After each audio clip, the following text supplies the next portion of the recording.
how do you see the process for children, and how has now that become safe for children? What's kind of the clinical, your clinical explanation when people ask you about the vaccination for children? Is it safe?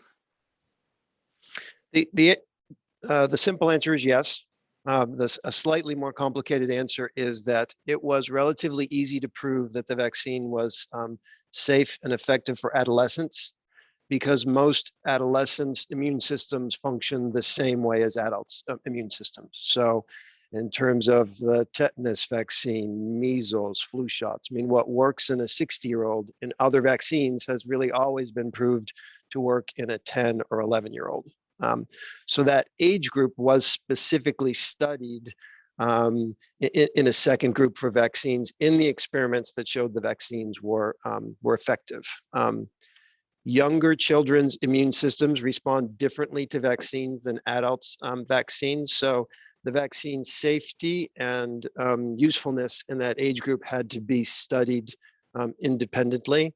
And that happened over the course of the last 6 or 7 months, which is a relatively brief period of time in many people's minds, but it's actually a long enough period of time to determine whether a vaccine is safe or effective, because where vaccines have been shown to cause side effects, vaccine side effects appear within a month of receiving a vaccine. This vaccine specifically was studied in nearly 5,000 children aged 5 to 11, over the past 10 months or so. And there were 2 things that were proven in the study.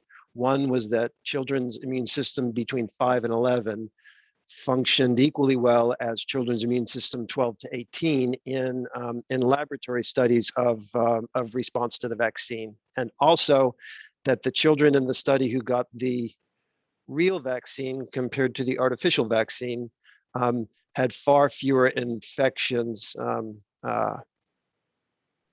The children who got the actual vaccine had far fewer infections almost immediately than children who got what's called the placebo.